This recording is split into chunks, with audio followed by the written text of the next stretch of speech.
Viens, Esprit Créateur, visite l'âme des tiens, remplis de la grâce d'en haut les cœurs que tu as créés. Euh, Littéralement, les pectoraux que tu as créés, le lieu où circule le souffle. Viens, Esprit Créateur, voilà l'affaire. C'est ce que nous allons découvrir aujourd'hui. Jésus est allé à l'extrême de tous les confinements. Imaginez la parole qui sort de la bouche de Dieu de toute éternité, dans le mystère de la vie du Père et du Fils et du Saint-Esprit. La voilà qui se confine dans un tout petit bébé. Le mot confinement a deux significations.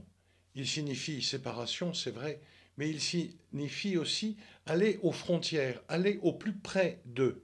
Et donc il est venu au plus près de nous. Et puis il a poursuivi sa route toujours en allant au plus près de nous et particulièrement au plus près de ce qui nous empêchait de nous tourner avec lui vers notre origine et vers notre terme, vers notre Créateur et notre Père, vers le Dieu Père, Fils et Saint-Esprit. Et il a progressivement assumé tous les confinements que nous avions construits, les refus, les peurs, la honte, toutes ces choses-là, Jésus progressivement les a prises sur lui. Tout au long de son existence, on peut voir cela. Toujours en situation d'aller vers les autres, il a été progressivement rejeté et par le domaine religieux, pourrions-nous dire, ou du moins certains, et par le domaine politique. Et il est devenu seul. Et même il a été en quelque manière confiné par rapport à ses propres disciples. Tous vous allez m'abandonner, mais non, je ne suis pas seul, car le Père est avec moi. Et alors il a promis à ses disciples, si je pars, si je m'en vais, je vous enverrai l'Esprit. Et le voilà au maximum du confinement, sur la croix, complètement isolé, épuisé. Il va mourir parce qu'il veut donner sa vie pour nous. Et alors Saint Jean décrit cela.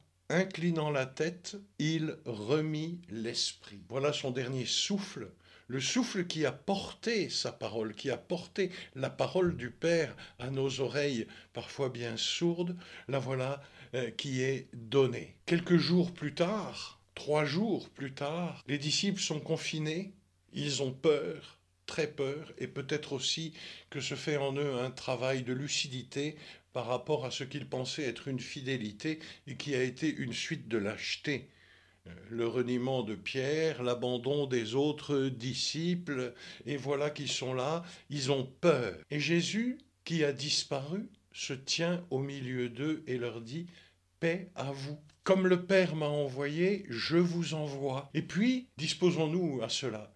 Il souffla sur eux et leur dit « Recevez l'Esprit Saint ». Ceux à qui vous remettrez les péchés, ils leur seront remis. Ceux à qui vous les retiendrez, ils seront retenus.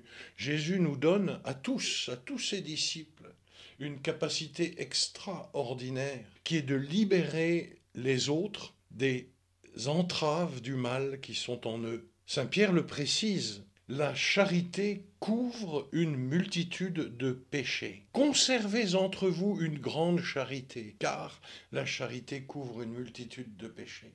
Ne réduisons pas le pardon à un sacrement qui serait le sacrement de la réconciliation, par ailleurs tellement essentiel dans notre existence, et dont certainement nous allons profiter dès que nous le pourrons. Mais cette qualité d'amitié qu'on appelle la charité est capable de défaire les nœuds liés à nos comportements mauvais. La voilà la touche replay. C'est pas une touche, c'est une conversion. Et nous nous préparons à cette conversion. Et Saint Pierre continue pour nous expliquer cela de façon très simple. Il dit, la clé, c'est de pratiquer l'hospitalité les uns envers les autres. C'est de vous mettre au service les uns des autres. Si vous êtes doué pour la parole, eh bien parlez. Si vous êtes doué pour le service, eh bien servez. Et puis, en fait, la parole est un service et le service est un véritable langage. Et c'est même un langage sans doute beaucoup plus puissant que toutes les paroles verbales qui peuvent sortir de nous, surtout que nous sommes bien de cette espèce que Jésus n'aime pas beaucoup. Enfin, il aime bien les personnes, mais pas ce que nous faisons. Nous disons et nous ne faisons pas. Et voilà donc que nous sommes revêtus, nous allons être revêtus davantage de cet esprit que Jésus a soufflé et ne cesse pas de souffler, et il nous demande de l'attendre. On trouve ça dans les actes, à la fin de l'évangile selon saint Luc, c'est magnifique. Je vais envoyer sur vous ce que mon Père a promis. C'est cet Esprit Saint. Et il nous dit, demeurez dans la ville jusqu'à ce que vous soyez revêtus de la force d'en haut. Et puis on peut se poser la question, dans quelle attitude est-il Jésus actuellement? Au chapitre 24 de l'évangile de Luc, il y a une scène magnifique, c'est le verset 50. Levant les mains, après les avoir emmenés à Béthanie, levant les mains, il les bénit. Qu'est-ce que ça veut dire bénir? Ça veut dire du bien. De la bouche de Jésus, de son souffle, sort du bien. À qui parle-t-il? Il parle de nous à son Père, il parle de son Père à nous, et il nous parle à nous du bien que nous sommes capables de faire. Et en nous en parlant, il nous en rend capables. Et le voilà dans cette attitude, les mains protectrices percées des clous, qui s'étendent sur nous, et puis ces paroles. Ces paroles, nous aurions bien aimé les entendre. Mais nous pouvons les entendre dans notre âme, tout de suite, maintenant. Viens, Esprit Créateur, visite, remplis. Voilà des paroles de bénédiction. Et comme il les bénissait, il se sépara d'eux et fut emporté au ciel. Voilà l'attitude que Jésus avait au moment où il s'est séparé de ses disciples pour pouvoir être avec eux et avec nous jusqu'à la fin des temps. Et alors c'est drôle parce que eux, les 11, une fois que Jésus est disparu, qu'est-ce qu'ils ont fait? Ils sont retournés à Jérusalem et le texte de Luc nous dit en grande joie.